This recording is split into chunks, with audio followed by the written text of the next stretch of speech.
сәлеметсіздер ме, құрметті аудитория. Бүгін мен жалғасбай Назым және Хадишин Әсел 10-шы Б сынып оқушылары сіздердің назарларыңызға Сәкен Сейфуллин атындағы музей жайлы дайындаған мақаламызды ұсынғымыз келіп отыр.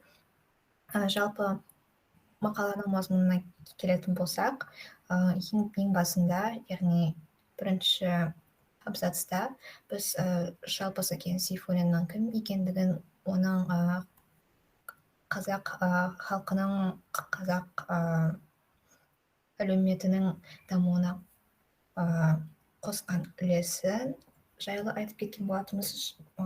Одан басқа біз жазушының ең танымал шығармалары мен жалпы оның қысқаша өмірбаяны жайлы жазғанбыз.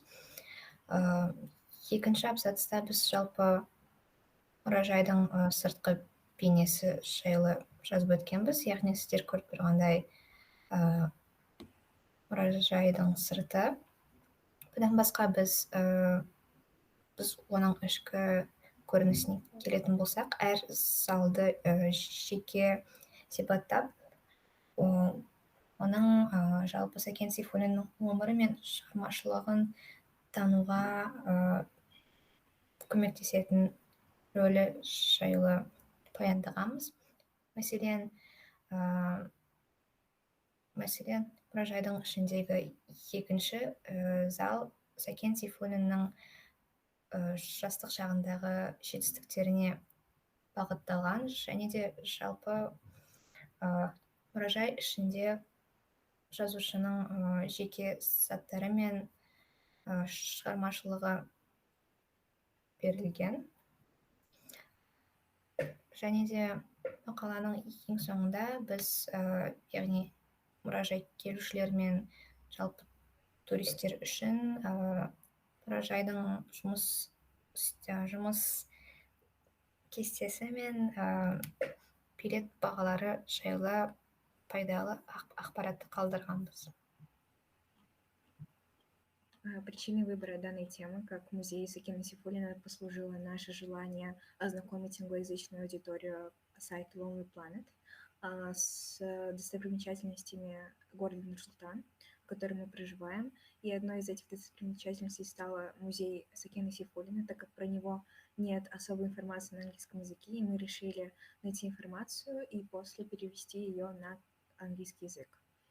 Сам этап работы у нас начался с 18 октября. Мы выбрали сам наш объект изучения. Мы начали изучать и находить разные статьи, разные отзывы об этом музее. Например, с сайта TripAdvisor мы узнали про экскурсии на английском языке, а также узнали о ценах билетов и рабочих днях. С помощью данных сайтов мы смогли найти достоверную информацию, по которой мы написали данную статью.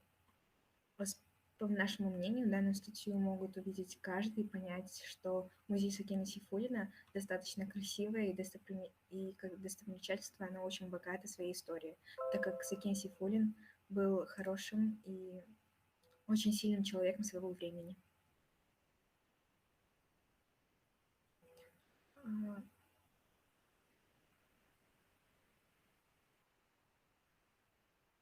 During the work, we had several advantages and disadvantages.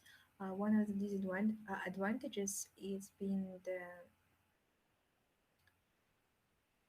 developing of our skills in structurizing articles and writing in English. Also, we have developed the communication skill and self-organization because we have written and planning every action by the steps by ourselves. And we have done it in pair, and it's have developed our communication skill.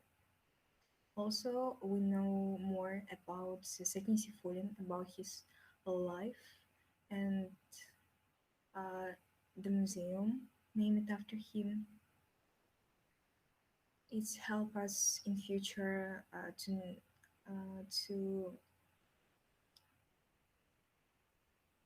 to tell another tourist and post this article on the other famous touristic websites.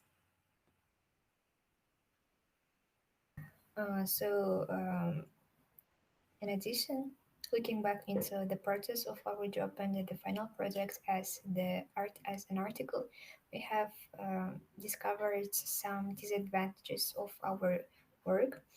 The first one is that we had a short of lack of time. So like the time that was given to us, in my opinion, was not enough to deeply investigate our chosen topic and write descriptive article. So it affected our final product.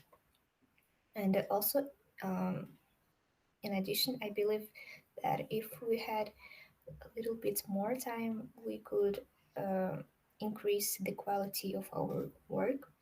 And also, the second disadvantage that we have discovered is that due to the uh, COVID and the quarantine, we were not able to visit the museum by ourselves. So it also affected our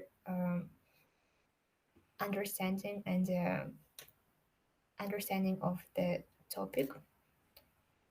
As long as we had to work with the secondary sources as the other as the other articles and the map visually map information about the museum. So I think that if we could visit the museum by ourselves and we could include our own impressions and the feelings into the article so that the visitors and the tourists that will read our article um, will have courage to visit the museum uh, and as we wanted them to feel after reading the article.